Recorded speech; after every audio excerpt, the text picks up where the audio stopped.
Assalamualaikum warahmatullahi wabarakatuh. Salam sejahtera untuk kita semua. Perkenalkan, nama saya Desti Alvita Kakan dengan NIM D1B11909 kelas AGTA.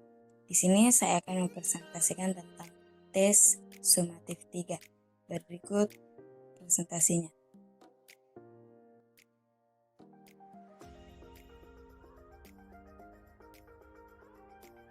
Yang pertama, apa itu teknologi pengendalian stres biotik?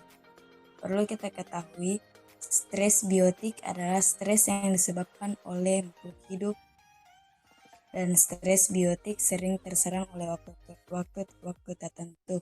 Teknologi pengendalian stres biotik merupakan penanganan hama dan penyakit tanaman pada serangkaian aktivitas petani seperti menanam, pemeliharaan, dan lain-lain. Yang kedua, prinsip teknologi pengendalian stres biotik dilakukan suboptimal. Yang pertama itu menciptakan kondisi yang menguntungkan untuk menjaga kesehatan tanaman. Di sini, ketersediaan air dan nutrisi yang cukup pada tanaman dapat menjaga kesehatan tanaman pada kondisi yang menguntungkan. Yang kedua, manajemen lebih penting daripada kontrol. Teknik ini bisa menggunakan tanaman ganda atau biasa kita sebut dengan tumpang sari.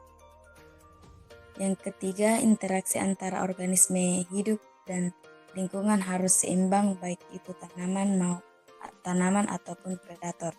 Yang keempat, populasi harus ditekan bukan dimusnahkan, di mana jika populasi dimusnahkan, rantai makanan pada lahan tersebut akan terputus.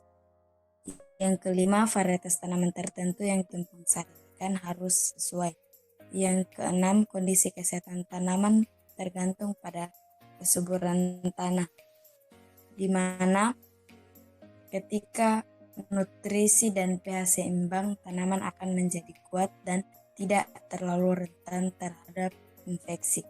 Kemudian, kondisi iklim seperti suhu dan persediaan air yang cukup merupakan faktor yang penting untuk menjaga tanaman agar tetap sehat. Stres biotik dapat melemahkan mekanisme pertahanan tanaman. Oleh karena itu, salah satu poin penting bagi petani adalah menumbuhkan tanaman yang beragam dan sehat. Yang ketiga, tindakan pengendalian dan pemantauan hama penyakit tanaman pada suboptimal. Yang pertama, tindakan pengendalian atau pencegahan hama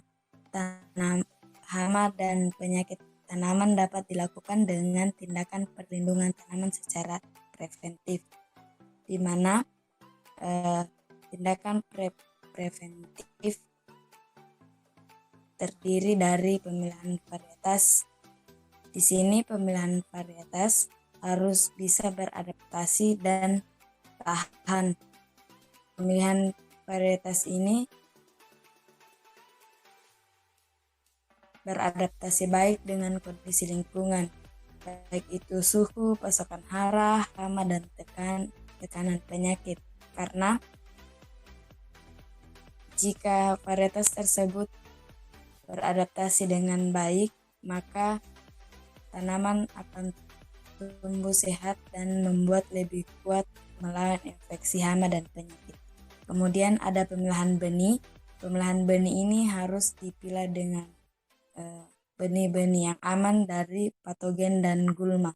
Kemudian yang ketiga, penggunaan sistem tanam yang sesuai. Yang keempat, penggunaan manajemen hara yang seimbang, pemasukan bahan organik, dan penggunaan metode budidaya yang sesuai dengan tanaman. Kemudian pengelolaan air yang baik, konservasi dan promosi musuh alami, pemilihan waktu dan jarak tanam, dan penggunaan tindakan sanitasi yang tepat. Yang kedua, pemantauan hama dan penyakit tanaman dapat dilakukan dengan mengetahui informasi mengenai organisme pengganggu tanaman yang menyerang. Nah, di dalam mengetahui informasi-informasi tersebut, ada tanda-tanda khas serangan hama pada tanaman. Yang pertama itu kerusakan yang diakibatkan oleh serangga, di mana serangga menggigit atau mengunyah dari tanaman tersebut.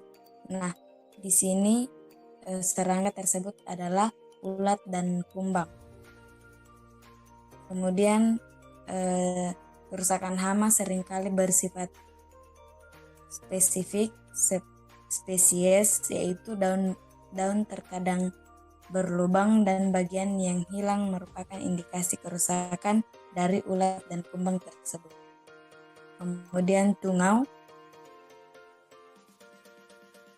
dan nematoda dan masih banyak lagi.